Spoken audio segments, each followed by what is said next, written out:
Prescriptions have skyrocketed by over 400%, each pen costing over $1,000 a month in the United States. These drugs could be manufactured for less than $5 a month. Yet Americans are paying hundreds of dollars per dose. Who is going to pay the bill?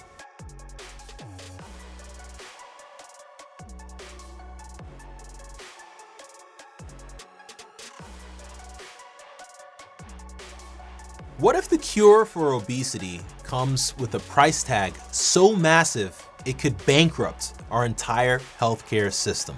It might sound like hyperbole, but hang on. Today, we are diving deep into the stunning economics of America's weight loss drug obsession.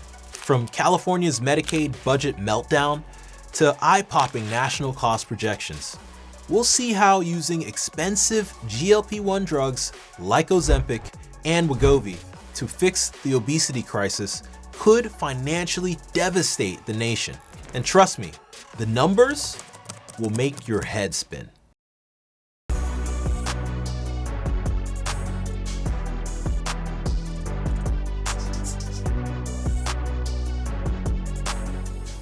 Hey guys, really quick before we jump into the video, I just want to say that, believe it or not, more than 90% of you guys watching this video right now aren't subscribed. I want to continue bringing you guys high quality content here on the channel. And to do that, we need your support. I'm not sponsored by any big industry names, and everything we do here on this channel is supported by you guys. So if you subscribe now, my commitment to you is that me and my team will continue doing everything in our power to bring you guys the highest quality content. Thanks for listening. Let's get into it.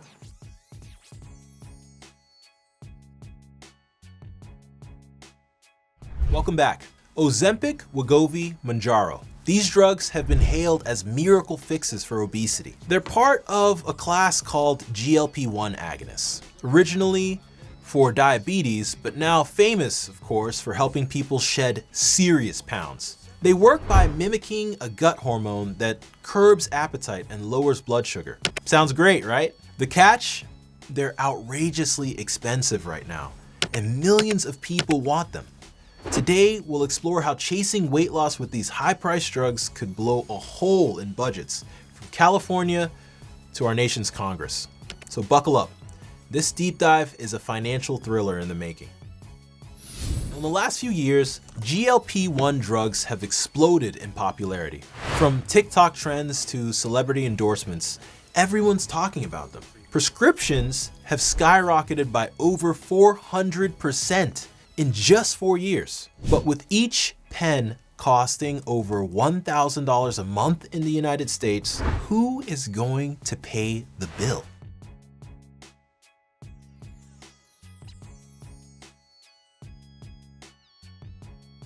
Let's break down the numbers.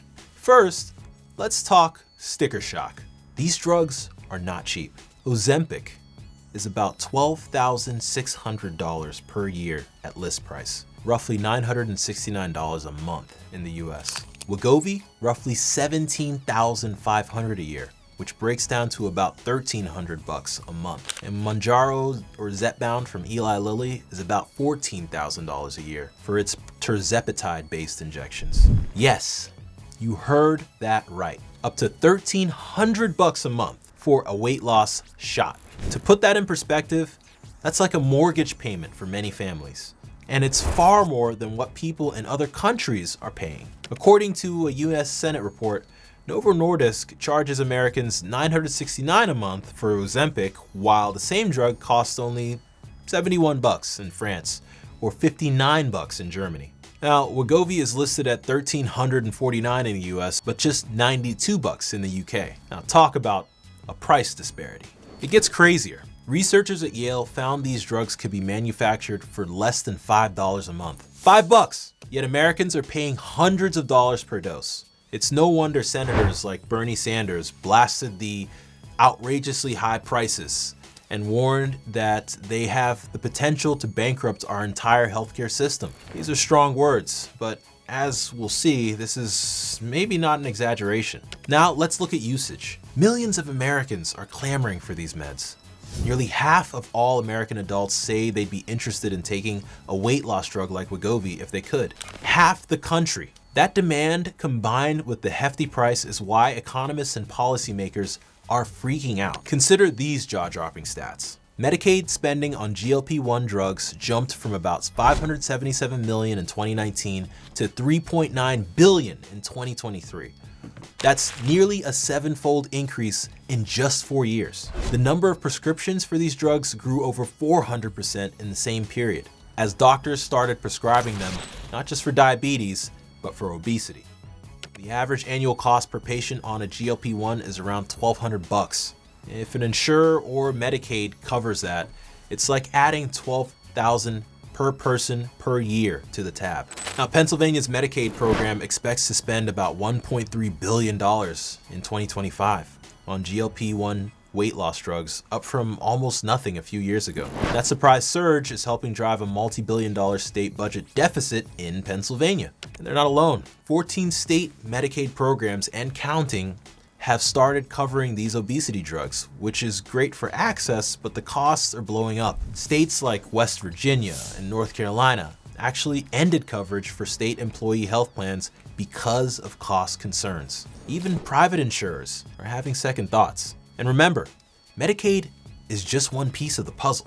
That's generally for low-income patients. Medicare, which covers seniors, currently does not cover weight loss drugs by law, but there's pressure to change that. If Medicare starts covering these injections for millions of seniors with obesity, hold on to your hats. Providing Wegovy to all roughly 19.7 million obese Medicare beneficiaries could cost about $268 billion per year. Yes, that's billion with a B, every year. One analysis found that would be more than Medicare spends on all prescription drugs currently. It's an unfathomable sum that could blow up the Medicare budget. It's no wonder that our Congress right now is treading carefully when it comes to this issue. Now, to sum up, huge demand plus sky-high prices equals fiscal time bomb. We're already seeing the early tremors of that bomb in state budgets. Let's zoom in to one such case, my state of California.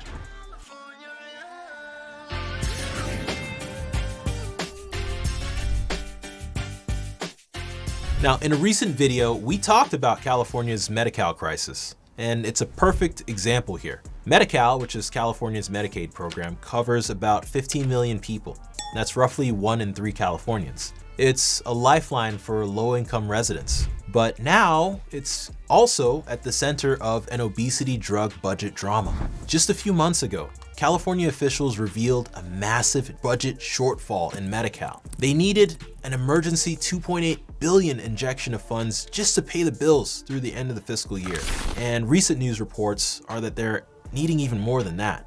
Those previous funds were on top of a $3.4 billion loan they already took just to keep things running. You add it all up, and Medi-Cal was $6.2 billion over budget, an overrun that took lawmakers by surprise, reportedly.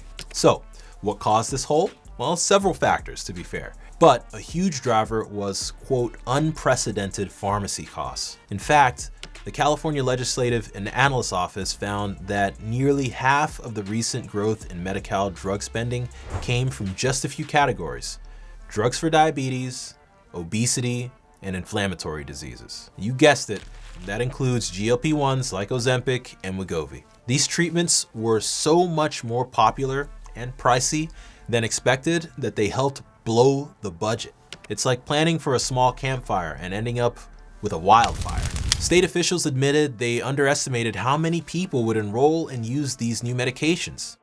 Michelle Bass, the director of California's Department of Healthcare Services, which runs Medi-Cal, told the legislature that the surge in costs was unprecedented and all happened at once. To plug the gap, Governor Gavin Newsom and lawmakers had to scramble. They passed emergency measures to tap the general fund for billions, essentially moving taxpayer money around to cover the shortfall. Now, this is basically robbing Peter to pay Paul. It's not sustainable. if costs keep rising. California's experience should be a warning sign. Even a large, economically strong state can be knocked off balance by the tidal wave of demand for these drugs. And many other states are in the same boat or about to board it. Now, this California case shows how quickly budgets can spiral. As we covered in our early video on the topic, when you suddenly have tens of thousands of people on medication that costs over $1,000 a month, you can blow through your pharmacy budget fast. Medi-Cal's pharmacy spending nearly doubled in just 5 years and is poised to keep climbing. And without changes, states either have to cut people off these meds, raise taxes, or beg the feds for more money. It's a classic case of your money or your life. You pay up or patients miss out. Now, if this is what's happening at the state level, what about nationally? Well, let's zoom back out.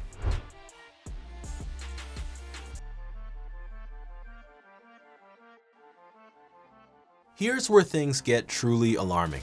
A May 2024 US Senate committee report aptly titled "Breaking Point: How Weight Loss Drugs Could Bankrupt America's Healthcare" tried to forecast the impact. And the findings are sobering. If just half of US adults with obesity use Wegovy or similar weight loss drugs at today's prices, it could cost around $411 billion per year. That is more than all Americans spend on all prescription drugs as of 2022. Medicare and Medicaid alone would shell out $166 billion annually on weight loss meds. If every adult with obesity in the US were treated, the projected cost hits an unfathomable $822 billion per year, roughly the size of the entire Department of Defense budget. We're on a trajectory that could push America's annual prescription drug spending to $1 trillion by 2031.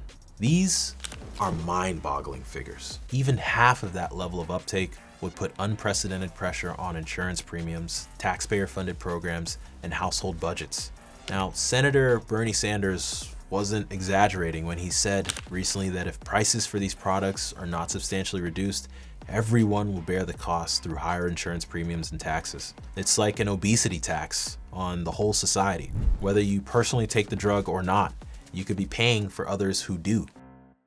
Now, drug makers argue that in the long run, these medications could save money by reducing obesity-related problems. There is some truth to that. A healthier population might mean fewer hospitalizations or surgeries later on down the road. However, those savings take years to materialize, while the drug costs, of course, hit right now. Even if you avert some future healthcare costs, it's unclear if it offsets spending $12,000 per patient each year indefinitely. It's a classic pay now, maybe save later dilemma. Meanwhile, companies like Novo Nordisk and Eli Lilly are raking in profits, which is what they're supposed to do, to be fair. Wegovy alone generated about $8 billion in global sales in 2024, more than doubling from the year before. Now, you might be wondering, why not just use a generic or cheaper version of these drugs? This is where we enter the world of compounding pharmacies and the legal battle that surrounds them.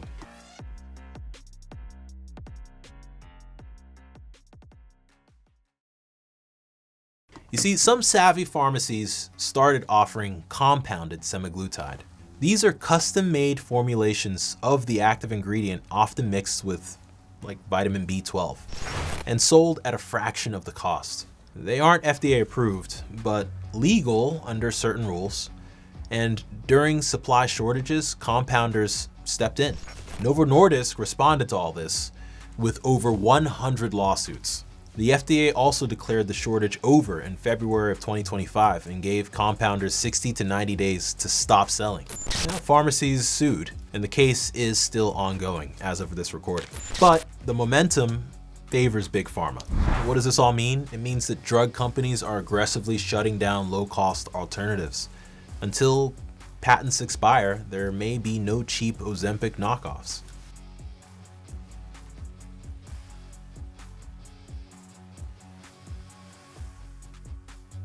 So, where do we go from here? We're stuck between a rock and a hard place. On one side, an obesity epidemic. On the other, an economic quandary. Do nothing and obesity continues to drive health costs. If we do something, at least this something, we risk wrecking our health budgets. Some potential solutions to all this include negotiating or regulating prices, restricting drug use to high-risk patients, funding preventative programs, waiting for generics, or, my personal favorite solution, treating obesity like the public health emergency it is, and really taking a step back and looking at the fundamental causes for our obesity epidemic. We need to pay attention to our diet, our exercise, and how we as a society are promoting an unhealthy lifestyle. We have to decide, how much are we willing or able to pay for weight loss? The US obesity crisis is real, and these drugs can help millions. But at current prices, the cure may be more costly than the disease. This has been a long video, so if you made it this far, thank you for watching. Hit the like button, and you should probably subscribe. And let me know in the comments, are weight loss drugs worth the cost? Until next time, stay healthy, stay informed, and as always, stay dynamic. Peace.